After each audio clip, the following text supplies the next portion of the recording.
Nais ko pong ituloy natin ang ating lesson na pinamagatang What is Life? Ano ang buhay? Tumayo tayong lahat and let us take our Bibles to James chapter number 4. James chapter number 4, and we will be reading from verses 14 to 16. James chapter 4, verses 14 to 16. Ang sabi ng Biblia, basahan tayo muna ti Ilocano, the Bible says in 13, In kayo ita, da kayong agsasao, ita nga alda, wenno inton bigat, in kam to iti maysa nga ili, ketag naed kam to ijay, iti makatawen, kenaggatang kenagtagilako kam to, ket makagunguna kam to. Idinto adi kayo ammo ti maaramid no bigat, tanya ti biyagyo, pudno akasla maysa nga libong-abong, nga iti pagbiit agparang, ket agpukaw. Rebengyo kumaasawen, no pagayatan ti Apo, agbiag kaminto, ket aramiden minto daytoy, wenno dayjay. Ngem ita agragsak kayo babaen ti kinapasindayagyo, iso amin akastoy a panagragsak, ket iso iti dakes. Manalangin tayo. Ama namin, maraming salamat sa napakinggan naming awit ng choir. Pinapahiwatig lamang, Panginoon, na talagang kaming mananampalataya ay dapat hindi padadala o papaapektuhan sa anumang bagyo, sapagkat anuman ang dumating, kami ay nakasandal sa iyo, nakatayo sa iyong mga pangako, and because you are a God who never changes, because your promises are true, we can say, by your grace, we will not be moved. Salamat sa aming pag-aaralang leksyon ngayong umaga tungkol sa buhay. We want to talk about things. We want to talk about trivias. We want to talk about trend. But we need to talk about life. Help your servant. Help everyone. In Jesus' name we pray. Amen. Maraming salamat. You can now be seated.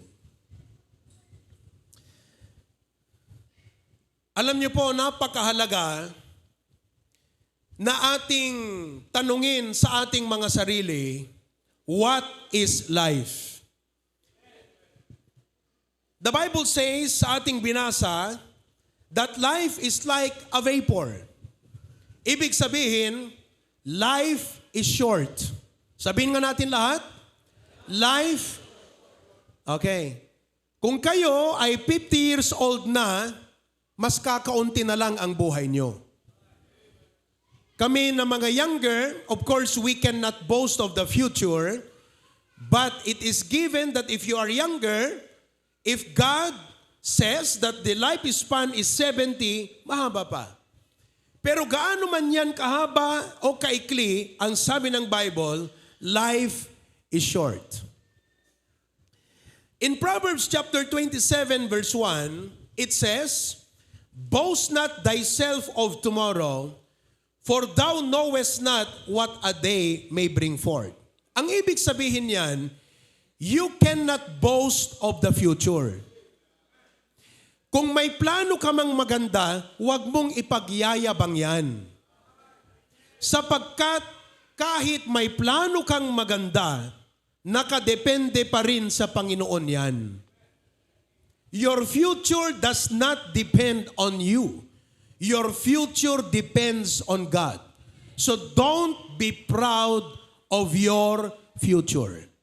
And don't be proud as if hindi mo kailangang mapakinggan ito. The reason behind probably that God has led me to give this series of message is for you to realize how you can make the most out of your remaining life on earth. Hindi mo alam kung ilang taon ka pa mabubuhay. Kaya itong message na ito ay paalala sa ating lahat na wag nating sayangin o aksayahin ang ating panahon. but let us make the most out of the life that God is going to give to us. Another thing that you need to understand about life is in 1 Peter 1:24. For all flesh is as grass, and all the glory of men as the flower of grass. The grass withereth, and the flower thereof falleth away. Inihalintulad ng Biblia ang buhay ng tao na parang isang damo at yung kanyang tanyag na parang bulaklak. Ang damo ay naglalaho, ang bulaklak ay nalalaglag. That means that fame, kung sikat ka, beauty, and glory are short-lived. Do not try to convince yourself na pag sikat ka ngayon, sikat ka forever. Lahat po ng mga ito ay temporary. Anytime, mawawala. You know, there are people who think that their fame and beauty and glory will never fade. And they enjoy it. And they don't know how to steward what God gave them. Binigyan sila ng Panginoon ng tanyag, pero hindi nila inayos ang buhay nila. Binigyan sila ng Panginoon ng kagandahan, binigyan ng kalakasan, binigyan ka ng resources, pero hindi nila alam na i-steward ang lahat ng ito, never realizing na hindi ito permanente. And while you have the opportunity to make the most out of it. That soon it can be gone. Pwedeng mawala. That is why this reminds us na kung anuman ang estado o kalagayan ng buhay mo ngayon, dapat mong isipin kung ano ang buhay. Now, what have we seen? Life is short. It is useless to be proud of the future. Your fame and beauty and glory are short-lived. But this is one thing you need to realize. There is God. And you cannot, you should not set God aside in your life. Maikli ang buhay mo, hindi mo pwedeng ipagyabang ang future. Kung anumang meron ka, hindi yan magtatagal sapagkat pwedeng aapakan ka ng iba. Kaya't sa buhay mo, huwag mong isasantabi ang Diyos. That's why today, ano yung ating topic? Pakibasa uli. Okay. Yan ay tanong. Ang tanong, may sagot. Ang tanong na what is life, depende sa sumasagot. Tama ko hindi? Kung tatanungin kita, what is life? Anong isasagot mo? Ang tanong na what is life, kailangan ng magandang sagot. At depende yan sa sasagot. Kung tatanungin mo, mga kapatid, sa atheist, alam niyong atheist, hindi naniniwala sa Diyos. Iba ang sagot niya sa buhay. Ang sasabihin niya sa iyo, you are like an animal. You exist and then you are gone. Pag ganyan ang concept mo, how will you make the most out of your life? Pag tinanong mo ang what is life sa isang hedonist, ang ibig pong sabihin ng hedonist, lover of pleasure. Wala siyang inisip kundi ragragsak, inom, paspasyar, everything that your flesh desire. Tanungin mo sa kanya, ano ang buhay? Ang isasagot niya sa iyo, life is all about pleasure. Kung hindi ka masaya, wala kang buhay. Kaya sa buhay, ang goal, saya. Yan ba ang totoong kahulugan ng buhay? Alam ko marami sa atin, hindi natin alam kung ano ang totoong ibig sabihin ng buhay. And we allow the world to define what is life for us. Tama ba ako? Hindi. Tanungin mo doon sa lover of pleasure. Sasabihin nyo sa'yo, life is all about pleasure. Sasabihin nyo sa'yo, inom is life. Bisyo is life. Barkada is life. Coffee is life. Sherty is life. Mall is life. Bakasyon is life. Is that all about life? Hindi natin tinatanggi. Parte yan ng buhay. Pero yun ba ang pinaka-kahulugan ng buhay? Tumbukin mo, ano ang pinaka-kahulugan ng buhay? Walang masama kung nag-sherty ka. Walang masama kung nag-beach ka. Parte yan. We need rest and relaxation. Pero yan ba ang totoong kahulugan ng buhay? What is life? Are you listening? Pag tinanong mo naman doon sa taong makasarili, tanungin mo sa kanya, Oy, Mr. Self-Centered, pakisagot mo nga, what is life? Alam mong isasagot niya sa'yo, life is all about me. At may mga tao na ganyan ang kanilang filosofiya sa buhay. Life is all about me. Wala akong pakialam kung anong sasabihin ng pastor, magulang ko, basta ako, life is all about me. Tanong, tama ba yon? Kaya itong topic na, what is life? Tanungin mo doon sa makakasagot ng tama. Huwag mong tanungin sa kaibigan mo what is life. Ibang isasagot niyan sa'yo. Huwag mong tanungin sa taong makasarili. Huwag mong tanungin sa taong atheist. Kaya ngayong umaga, kanino dapat natin tanungin ang what is life? Are you following the message? Kanino dapat mo tanungin ang what is life? Alam niyo kung kanino? God. And so today, let us ask our God, Panginoon, what is life? Bakit? Siya ang naglikha ng buhay mo. Siya ang nagbigay ng buhay natin. Kaya ka buhay ngayon dahil sa Kanya. Hindi pa nararapat na tanungin mo siya, Lord, what is life? Kaya ngayon, sa tanong na yan, what is life? Itatanong natin sa ating Panginoong Diyos, ano po ang buhay? Abay, tingnan natin sa Biblia para sagutin ng Panginoon nating Diyos, ano ang buhay? Hello? Nung Sunday, hindi ko na i-elaborate itong point na to, pero nakita natin sa salita ng Diyos ang kahulugan ng buhay at sinabi ng Bible, life is a journey. Kakabsat tibiyag, panagdaldalyasat. Agdaldalyasat tay laeng itirabaw itidaga.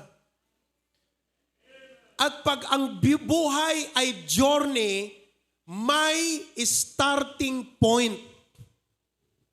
Tanong, ang journey ng buhay mo, saan nagsimula? Because if you are taking a journey, may pinagsimulan ka. Tayong mga Kristiyano, the starting point of our life is knowing Jesus.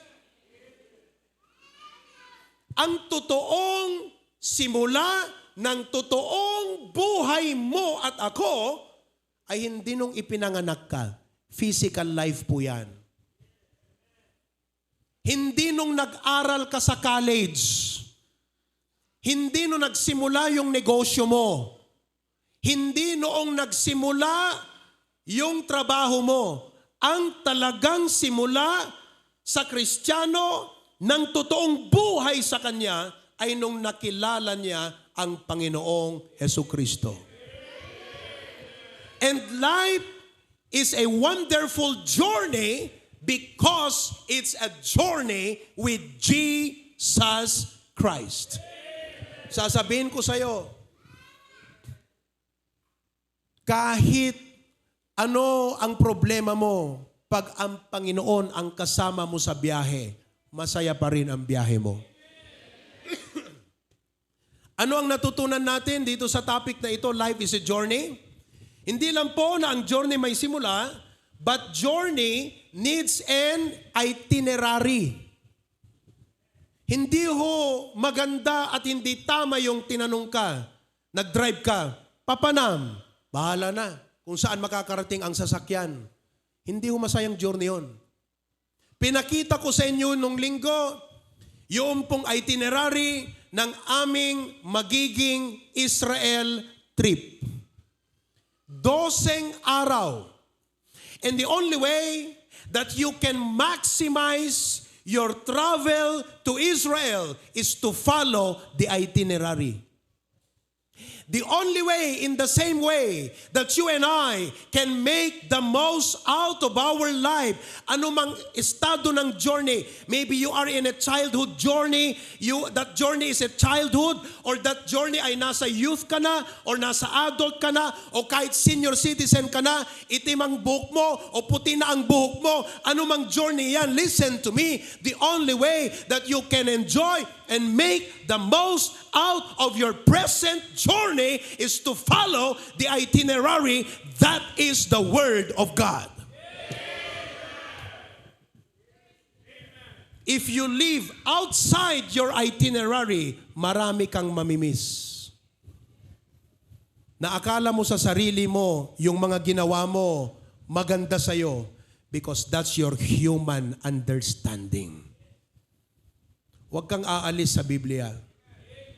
Huwag kang lilihis doon sa itinalaga ng Diyos na dapat mong tahakin, na dapat mong puntahan, na dapat mong gawin. Don't ever try to be guided by your own self, to be led by people who don't know God, by people who don't know the Bible. Be guided by God and be led by people who know God and they know the Bible. Doon ka magpag-guide, hindi kung sino-sino lang. Kailangan mo ng GPS, and that GPS is not global positioning system. Magaling po ang technology na yan, pero mas magaling ang Biblia, God's positioning system.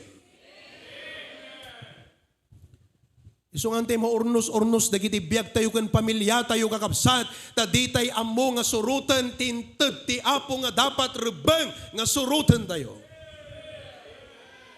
Life is a journey.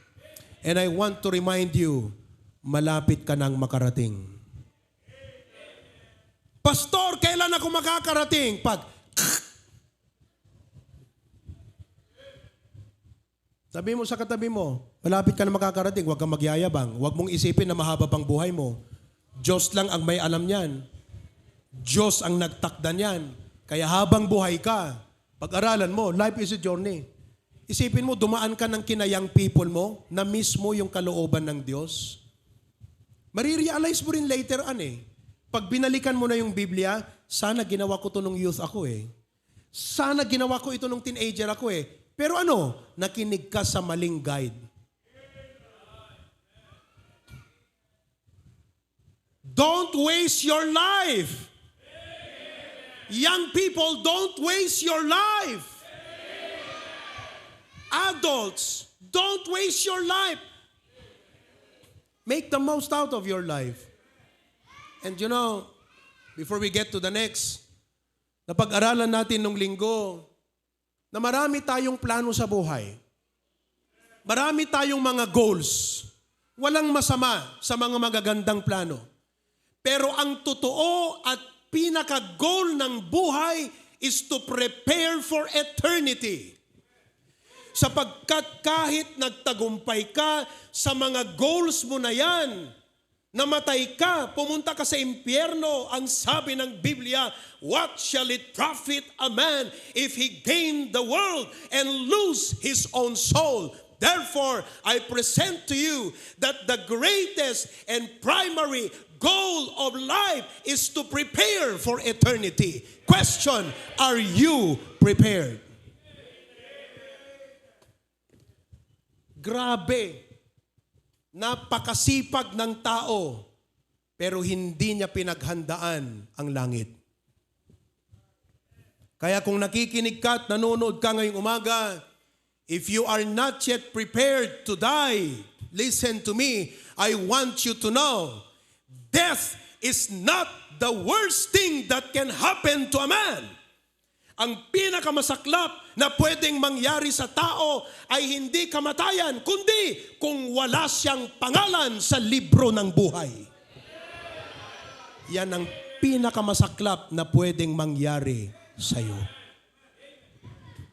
Kasi mamamatay rin lang tayo lahat eh. Merong mamamatay na killing me softly. Tumagal pa, namatay din.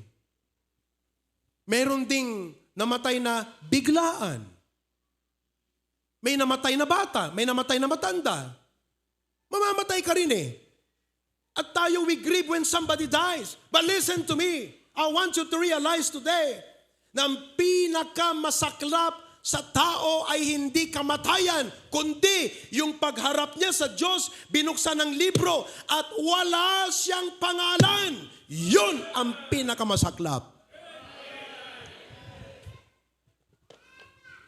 So don't just prepare for death.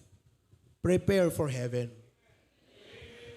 Acknowledge that you're a sinner at tanggapin mo si Kristo bilang iyong sariling tagapagligtas.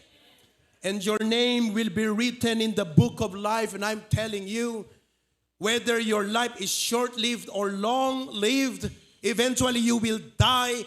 At pagkamatay mo, simmango ka iti sangwanan ti Diyos, nalukatan ti libro ti biag, and lo and behold, kat kunanakin ka, welcome to heaven, adanagan mo ti libro ti biag. I'm telling you, uray sikan ti kapanglawan nga nagbiag, sikan tupelat karagsakan nga tao.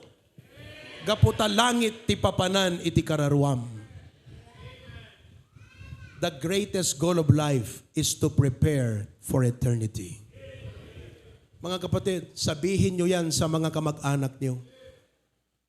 Huwag kayong mahiya, huwag kayong matakot. Kung kayo ay tinawag na manalangin sa isang birthday, sabihin nyo yan. Kung kayo ay tinawag na magsalita sa isang funeral, necrological, sabihin nyo yan. Kung kayo ay tinawag na manalangin sa isang birthday, sabihin nyo yan. Mga kapatid, huwag nyong kakaligtaan na ipaalala sa inyong kamag-anak, sa ating mga kaibigan, life is short. Sooner we will die, and the greatest goal of life is to prepare for eternity. Sabihin nyo yan. Kung may mga kaibigan kayo, sabihin nyo yan. Lalo na kung kasama mo, sabihin mo sa kanya, alam mo kaibigan, nakakatuwa itong ginagawa natin, pero tanungin nga kita, pag namatay ka ba, sigurado ka na bang langit ka pupunta? Kasi alam mo, I want you to realize, I'm a Christian, I'm a Baptist, I know God, I know my Bible, I know Jesus. And it would pain my heart to see you go to hell. I want you to know how you can go to heaven.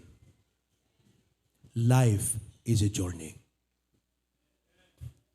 Number 2, ito po ang ating pag-aaralan ngayong umaga. Pastor, introduction pa lang yon? Yes.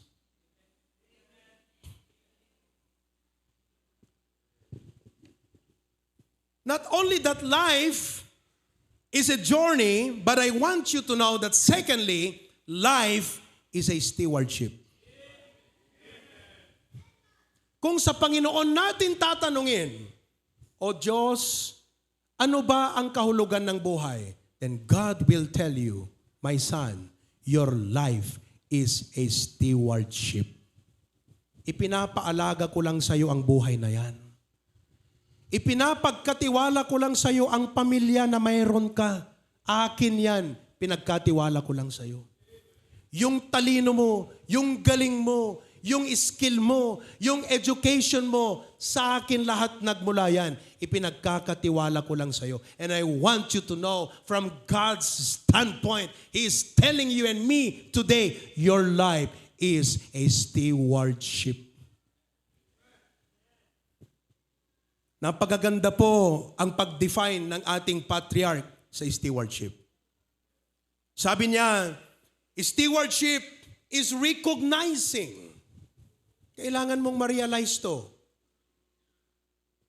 Recognizing that all that we are, all that we have, all that we will ever be or have is from the Lord. Recognize mo yan. Do you recognize, do you realize, kinikilala mo ba? Bigbigam ka di. Nga dayta biyag mo, dayta addaken ka. Ti apo tinaggapuan na, kat inpabulod na lang ka. If you recognize that, raise your hand. We all recognize that. Impabulod na lang ka. Deta ti definition ni Apo Diyos ti life is stewardship. And because life is a stewardship, the Bible says in James 1:17 as our supporting verse, every good gift and every perfect gift is from above.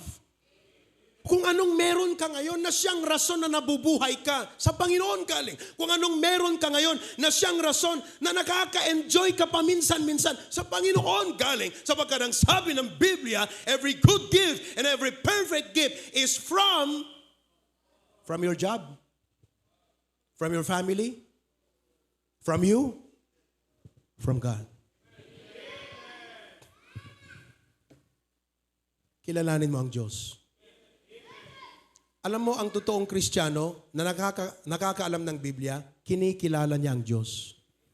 Pero oras na ginagamit mo ang buhay mo sa hindi tama, oras na hindi mo ginagamit ang buhay mo doon sa kalooban ng Diyos, ibig sabihin, hindi mo na kinikilala ang Diyos at ang Biblia. Sinasantabi mo na yan. Kasi sabi ng engineer, ito ang plano. Iba yung ginawa mo. Ibig sabihin, sinet aside mo yung sinabi ng engineer.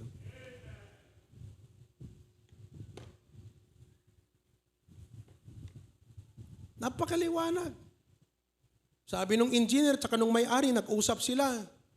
Sabi sa'yo, ganitong gawin mo. Ibang ginawa mo. Anong ibig sabihin nun? Ginawa mo yung gusto mo, hindi yung gusto nung nagpapagawa. At marami pong mga karpinterong ganyan. Engineer, blessing ba yung ganong karpintero sa'yo? Hindi. Anong gagawin mo sa ganong karpintero? Tinatanggal, kung hindi, pinapagalitan, pinagsasabihan. Marami hong mga Kristiyano na hindi na nila nire-recognize ang Diyos at ang Biblia sa kanilang buhay. They are living according to their own will and no longer according to the will of God. Steward ka. Ibig pong sabihin, stewardship is recognizing that God has a plan and purpose in the way our lives and resources ought to be managed. Pag naunawaan mo na ang life is a stewardship, ibig sabihin, nire-recognize mo na ang Diyos ay may plano kung papaano mo i-manage yung binigay niya sa'yo. May plano ang Diyos at hindi mo dapat yan isantabi sa buhay mo. Na para bagang ikaw na lang ang sinusunod mo yung gusto mo. No! Don't follow your will. Sana ma-realize natin ngayong umaga, mga kapatid, ang definition ng Diyos sa buhay. At huwag kang makikinig sa pag-define ng iba. Coffee is life. Netflix is life. Charity is life. Bakasyon is life. Parte lahat ng buhay yan. Pero alam mo, how do you really define life? Stewardship. Ito nga, sabi, family is life. Tanong, are you a good steward of your family? Are you a good steward of your family? Sabi mo, family is life. Are you a good steward of your family? Sabi nung iba, education is life. Are you a good steward of your education? Magaling ka bang mag-manage sa binigay ng Panginoon sa'yo? Because life is a stewardship. O sabi ng iba, trabaho is life. Good. But are you a good steward with that job? O baka yung trabaho mo ang reason na lumalamig ka na sa Panginoon? Are you a good steward? Still, the bottom line, life is a stewardship. Kaya kayo mga karpintero, makinig kayo pag may instruction. Sa foreman man o sa engineer. Kasi minsan, sabi ng karpintero, ay magaling na ako. Ganyan ang Kristiyano pag tumatagal eh. Kala niya sarili niya, alam niya na lahat. Alam mo, listen to me. Hindi ka darating sa punto, makinig ko kayo mga kapatid, kung Kristiyano ka, hindi ka kailanman darating sa punto na hindi mo kailangan ang pastor. Never. Huwag mong sabihin na dahil matagumpay ka na, hindi mo na kailangan ang leadership ng pastor mo. Sa makatuwid, kung matagumpay ka, mas kailangan mo siya sapagkat siya yung nakakapagbigay ng spiritual input para hindi tumaob ang buhay mo dahil sa kayamanan mo. Tumataob tayo eh. Bakit? Sinasantabi natin ang Panginoon, ang kanyang salita, ang kanyang mga lingkod. Inuulit ko, hindi ka kailanman, kung gusto mong patunayang mali ako, bahala ka. Pero sasabihin ko sa iyo to, never ka darating sa punto ng buhay mo na hindi mo kailangang alamin ang kalooban ng Diyos. Because every season of your life is new and you've got to discern God's will for that season. Pati nga mundo, climate change eh. Kung ipipilit mo pa rin yung style noon hanggang ngayon, hindi na oobra. Climate change eh. Kailangan mag-isip ka na naman. Oh. Sabi nga, hindi nga dati binabaha yung NLEX. Pinakinggan ko yung meeting ng ating presidente sa mga congressman, governor, mayor ng Pampanga. Kinokontra siya eh. Ganyan, dredging ang kailangan natin, dredging ang kailangan natin. And that's had been the old way, dredging, dredging, dredging. Ang sabi ng ating Pangulo, dredging is a temporary solution. I want a permanent solution in response to climate change. Yun ang matalinong leader. Oh. Hindi po ako binabayaran ng ating Pangulo ha. Ang pinupunto ko lang mga kapatid, how you respond to climate change. Ikaw, dumating ka sa punto ng buhay mo, 50 years old ka na, 60 years old, huwag mong sasabihin, hindi ko na kailangan si pastor. Ay hindi. Sapagkat pwede ka sa puntong yan ng buhay mo, bumaliktad. That is, you do not listen to the servant of God.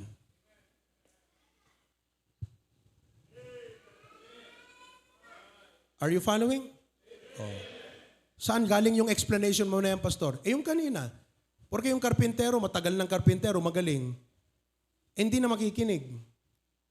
Sundin mo kung ano yung nais. Sundin natin kung anong kalooban ng Diyos. Amen? Alam niyo po, sasabihin ko po sa inyo ito. Please understand what I'm going to tell you.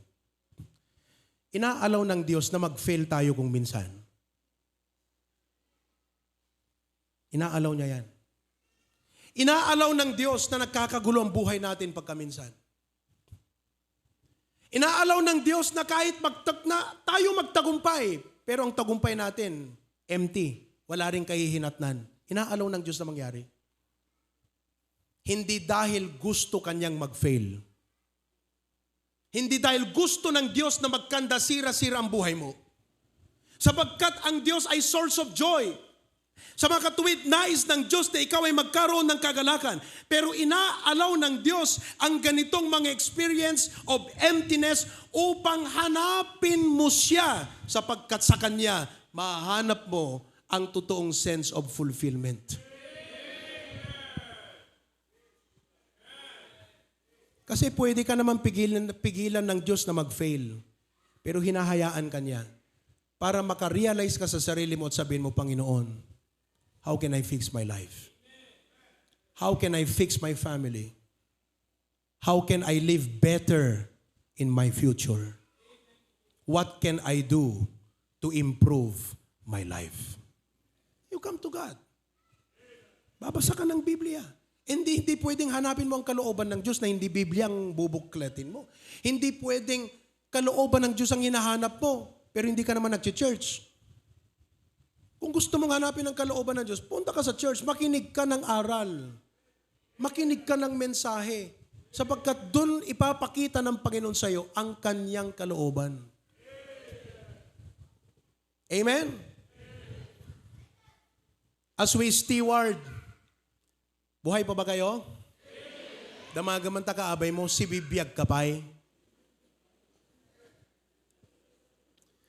May I remind you as well, that as we try to steward life, habang ini-exercise natin ang pagiging steward at manager natin, and that we begin to fulfill God's will for us, you know what happens?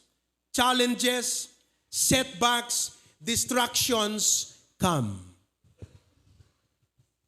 Anong ibig sabihin, Pastor? Parang yung may pinagawa sa'yo, at habang ginagawa mo yung pinagawa sa'yo, meron kang mga hurdles. Amoy hurdles? Parang alam mo yung race na tumatakbo sila, maganda yung diri-diretso pero meron silang tinatalon eh. Ang tawag doon, hurdle. At normal na dumarating sa buhay natin yan. Ang tawag dyan sa mga hurdles na yan, mga problems. Ang tawag natin dyan, ito yung mga conflicts. Ito yung mga needs. Ito yung mga nagra-rise na para bagang naguguluhan tayo. Pero pagka minsan, we lose the balance of our spiritual thinking. And we allow the problems of life to stop and to take charge, to stop us from becoming good and faithful stewards of God. Dahil sa problema, hindi na tayo nakakapag-church.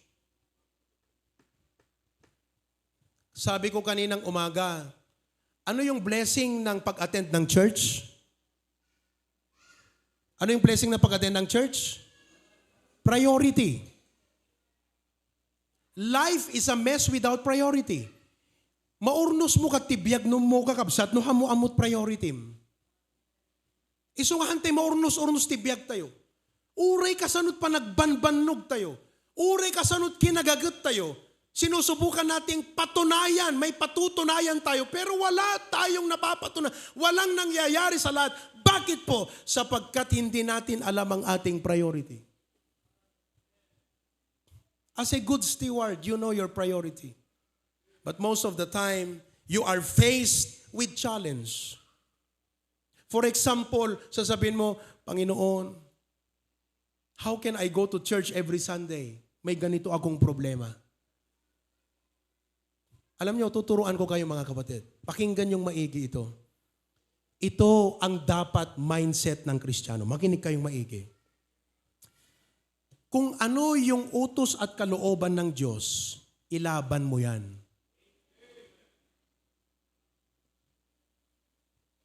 Ilaban mo. Uray anyat sumangbay nga panubok ti panagbiag, ilaban mo. Pastor, mahina ako. Pati ako, mahina. Kung hindi lang dahil sa biyaya ng Diyos, wala tayong tagumpay na nagagampanan sa Christian life. Kaya natin napagtatagumpayan ang mga pagsubok at nailalaban natin ang kalooban ng Diyos dahil din sa kanyang biyaya. Pero ang susi, ilaban mo ang kalooban ng Diyos. Haang nga deti ko natin latan, jak mako umay church kasi kastoy. Kasano pa yung ta Christian life mo no, di mo pulos nga ikalikaguma mo ng kakabsat. Kat permit pa nang ikalikago mo ti agpaay, ti para ti sarilim, nga ti dimam mo ko na ti Biblia, all these things shall be added unto you. Apay nga hamu mo na nga ikalikagom ti pagayatan ti Apo, kat ti Apo ikalikagom na noan yan tumot ti agserbiking ka.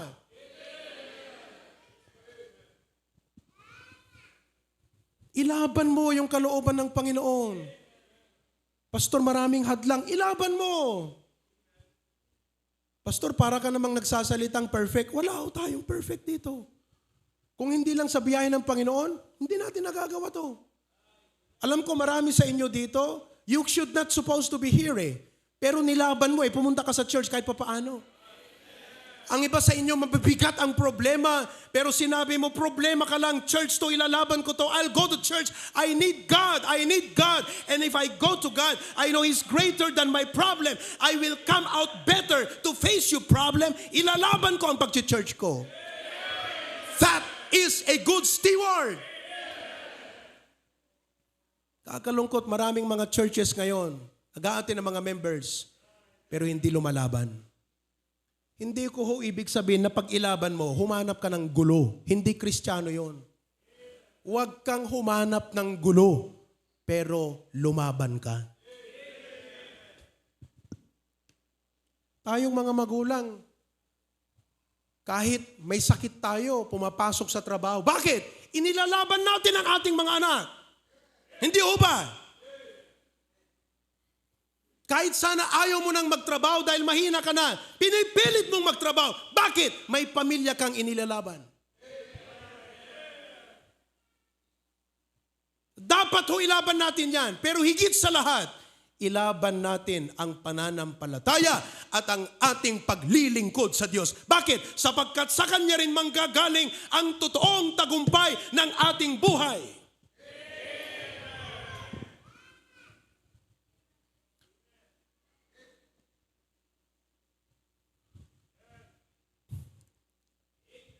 Nung Martes, lumapit ho sa akin si Jessa, saka si pangalan na Angelo. Nilapitan kami ni Ma'am Kay. Itong si Jessa at saka si Angelo, kasama sila sa mga sasama ng BHYC at kasama sa speech choir. Because HBBC will render a speech choir, ensemble, and quartet sa BHYC. Lumapit, may problema. Pastor, may problema kami. Ano yun? Kasi mag-e-exam sila, board exam, September. Hindi pa sila nakaka-file sa PRC. Ang mas matindi, hindi pa nila natatanggap ang TOR. What's TOR? Very good. Kailangan ng TOR para maka-file ka ng application for exam sa PRC. Tama ba ako? Okay. Sabing ganyan, Pastor, tentatively, our TOR will be available on Monday, referring tomorrow, or Tuesday, sa MMSU, which is BHYC Day. Tama? Okay. Tapos, pag halimbawa natanggap namin ang TOR namin, application for the PRC will be tentatively open Thursday. Ano ang ibig nilang sabihin? Hindi man nila sasabihin sa akin na, Pastor, hindi kami makaka-attend, pero halos ganun na. Nag-aagaw, mag-a-attend o hindi. Pupunta sa BHYC o hindi. Ganyan tayo minsan Punta sa church o hindi. Inak maki-prayer meeting nga ta? Aminsan ton. Haman indak. Saan? Norita adumot pa Hindi mo man lang ilaban yung pananampalataya mo, kapatid. Iso nga awan progress ti Christian life tayong kakabsat o rin nabayag ka Kristiyanohan, nag-progress na Christian life mo because you stop fighting a good fight of faith. Fight a good fight of faith. Ngayon, ano ang advice namin sa kanila? Sabi namin, pagsubok to. Kung meron hong mga nagiging problema sa inyong paggawa ng kalooban ng Diyos, tratuhin yung pagsubok yan. And God is greater than your trials. Ilaban mo sa panalangin. Okay? Sabi namin, ako naniniwala na kalooban ng Diyos na maka-attend kayo ng BHYC. Na maka-perform kayo sa speech choir. Kung kalooban din ng Diyos na kayo ay makaka-exam sa September, gagawa ang Diyos ng paraan. Hindi ko nasabi ang salitang ganito, but I wanted them to know, ilaban natin yan sa panalangin. Kakabsat, God said, call unto me in the time of your trouble, call unto me. Pag dumarating yung time na nababagabag ka at nahihirapan kang gawin ang kalooban ng Diyos, tawagan mo siya.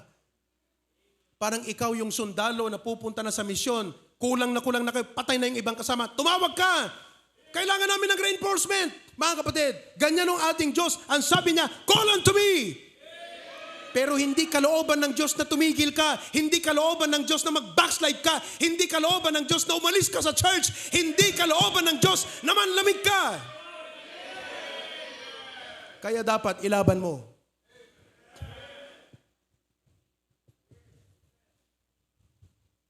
Sinong nagsabing kalooban ng Diyos na mag-quit ka? You must be referring to a different God. Baka si Buddha yan. Pero ang Diyos ng Biblia, hindi niya kaloobang tumigil ka. Pastor, ang daming problema. Call upon Him. That was Tuesday. Sabi namin, kung kalooban ng Diyos na makaka-exam kayo, God will make a way. Ibig sabihin, if God will not make a way, they will not take the exam. Kasi hindi na nila matanggap yung TOR, hindi makaka-apply sa PRC, hindi makaka-exam. Nag-apply ng review. Magkano binayaran ng mga yan sa review? 10,000, 12,000 application sa review. Grabe, no? Ganyan ang Kristiyano. Talaga dapat ipaglaban mo tapamatim. Hanggang palang ilaban. Ipaglaban mo di pamatim. Thursday. Parang ito yung Lunes. Diba? Huwebes. Nasa Huwebes na tayo. Nag-text sila, Pastor, to God be the glory. Natanggap na namin ang TOR namin. Miraculously, nagbukas ang PRC at naka-apply na kami. Hindi ho ba napakaganda na yan ang masasabing totoong tagumpay? Nagtagumpay ka sa kalooban ng Diyos at hindi ka napagtagumpayan ng problema mo. Oh.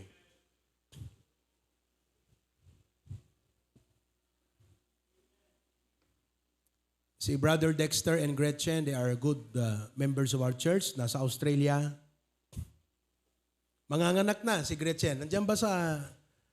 Saan si Gretchen? Pakita mo nga.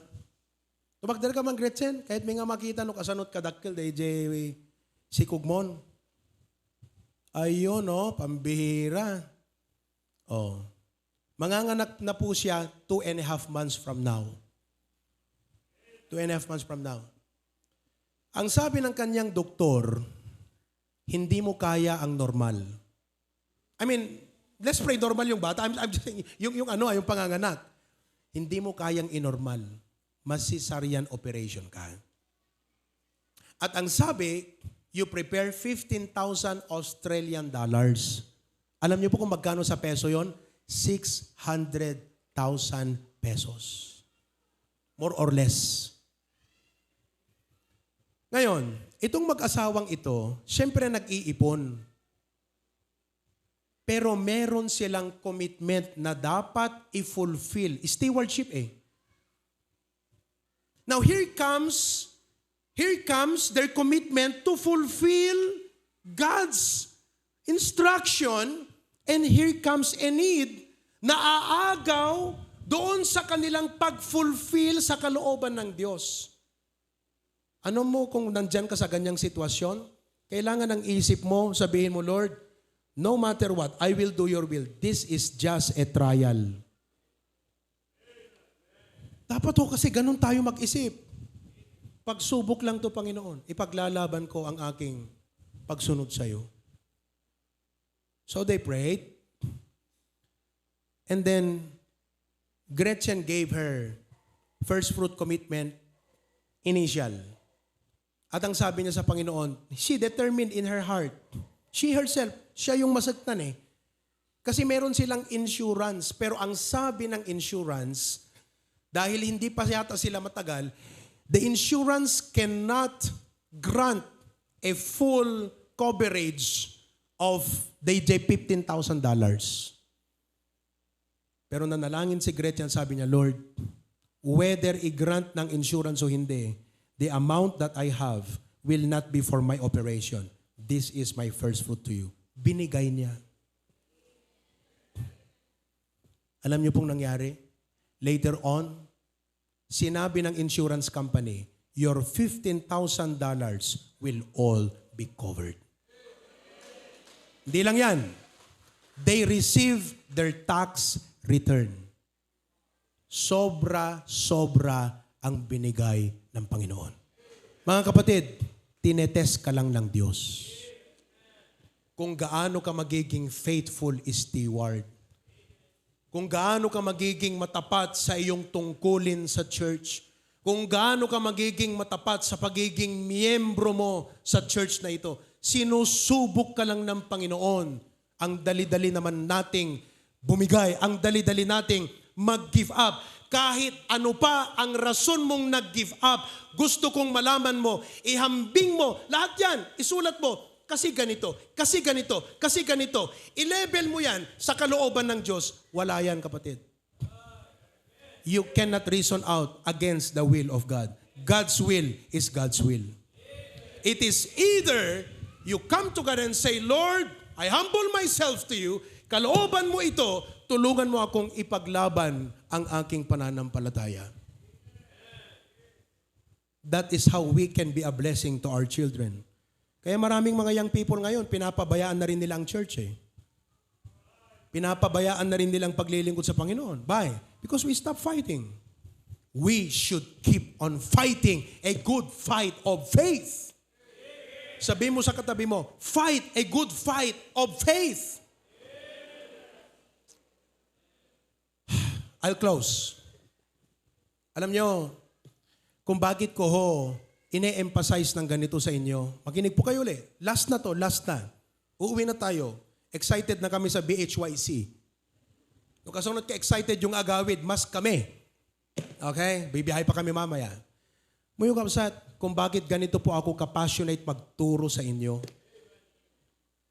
Kasi alam ko at naniniwala ako na isang araw, yung mga itinuturo ng pastor nyo na prinsipyo ng Biblia, ang siya ring huhusga sa inyo. Ang sabi ng Biblia sa Romans 14:12, so then every one of us shall give account of himself to God. Harap ka sa Diyos at huhusgahan ka. And listen to me now, listen to me now. Maaaring nakalusot ka rito. Maaaring magaling ang palusot mo. Brad, ba't wala ka? Palusot ka ng palusot. Maaaring nakalusot ka. Pero dun sa langit, di ka makakalusot. Kasi yung palusot mo, lalabas dun eh. Dinaya mo eh. Kaya ako ganito ka-passionate magturo. Para wag tayong palusot ng palusot. Ba't paisip ka ng isip ng palusot? Ba't hindi ka umisip ng paraan? Isip ka ng isip ng palusot para hindi maka-church. Isip ka ng palusot para hindi maka-attend sa men's meeting. Isip ka ng palusot para hindi maka-choir. Isip ka ng palusot para hindi makapagbisita. Ba't isip ka ng isip ng palusot? Hindi magandang steward yan. Ang magandang steward, nag-iisip ng paraan. Paano ko ba ito matutupad? Paano ko magagawa? How can I do this? How can I produce result? Isip ng paraan, hindi palusot. Pero makinig ko kayo, makakalusot ka rito, pero sa langit hindi ka makakalusot. At nawa ngayong umaga magpakumbaba ka sa Diyos. Sabi ng Bible sa Ecclesiastes, for God shall bring every work into judgment. Every work into judgment. With every secret thing. Yun na yung palusot mo. Okay? Whether it be good or whether it be evil. At sabi ng 2 Corinthians 5:10, for we must all appear before the judgment seat of Christ, that everyone may receive the things done in his body according to that he hath done, whether it be good or bad. Yung aking itinuturo po sa inyo ng prinsipyo ng Biblia, siya rin ang huhusga sa atin sa langit. Pero sana, let us become good steward. Amen? Life is a stewardship. Don't waste your life. Don't try to dishonor God. Don't try to grieve Him. God is not worthy of your unfaithfulness. Hindi, han na maikariti apo ti kina-unfaithful tayo kakabsat. Han na maikariti apo, nga kasjay ti pang supapak tayo kinkuha na ti ado nga nagimbag nga inaramid na kanya tayo. Kaslang ito yung magulang na, anak, after all that I have done for you, ganyan ka sa akin, I am not worthy to receive that kind. I've been so good to you, anak ko. ti apohan na maikari, ti kina-unfaithful mo. So, ag-faithful kan. Bagam taabay mo, ag-faithful kan. All of God's people say? Dakila naming Diyos, salamat po sa message ngayong umaga. Permi nga mangriing apo ti pamati, panunot, rikna. Permi apo nga, di kito nga balikas, handa nga mang dadael, isudat mang tarimaan kada kami apo. Depende di panangawat mi. If we use the hammer to hit our head, it will hurt us. But if we use the hammer to hit a nail, it will build a house. No alaan mi dayti nga message nga paka-offendam mi, maperdi kami. Ngam no alaan mi dayti nga message nga mang tarimaan kada kami, sumayaat itibiyag mi. Isu nga itang bigat apo, sapay kuma, tatunggal may sa kada kami, alaan mi dayti nga mensahe, nga isu, ti usaran mi, nga pang tarimaan ti biyag mi, agbiag nga makay ayo iti imatang mo. Thank you for reminding us today that life is a stewardship. In Christ's name we pray. Everyone says? Damagaman kaabay mo, are you blessed? Let's have a short reflection for 2-3 minutes. Every head be bowed, every eye be closed. Mag-reflect lang tayo ng kaunti. How are you blessed with the message today? Life is short. You cannot be proud of the future. Sinabi ko sa inyo, yung tanong na what is life, depende kung kanino mo tinatanong. If you're asking a hedonist, a pleasure lover, he will tell you, life is about pleasure. But if you ask God, He will tell you, life is a stewardship. God will tell you, anak ko, impabulod ko latabiyag mo, aming adagan ka, surutem ti pagayatak. Kad uray anyat dumteng nga karit ken panubok, don't turn aside. Ipagpatuloy mo, ipaglaban mo, ti pamatim ken panagserbim iti Apo. Kung naisip natin ngayong umaga na marami na tayong pagkukulang sa ating Panginoon, let us humble ourselves before God and say, God, forgive me of my lapses, of my shortcomings. At kung sa oras na ito, mayroong mga challenge na hinaharap ka, nahihirapan kang mag-church, nahihirapan kang mag-perform sa ministry mo, nahihirapan kang ipagpatuloy ang paglilingkod mo dahil sa mga challenges na ito. Ang sabi ng Panginoon, call unto me in the day of your trouble. Maramang ngayon ay may mga fears ka sa puso mo. Marami kang mga kabigatan. Ang sabi ng Diyos, call unto me. Ipaglaban mo sa pananampalataya. Remember this, folks. God has given us 3 things. Time, talent, and treasure. Be a good steward of your time. Don't waste it. Be a good steward of your talent. Huwag mo ngayon na yung talent mo hindi magamit ng Diyos. Be a good steward of your treasure. Invest it for the glory of God.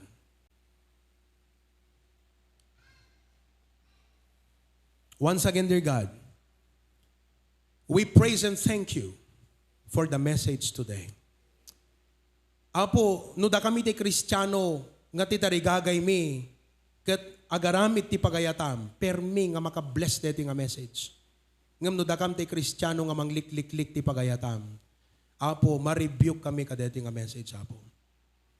But I pray that you will continue, Lord, to work in our hearts.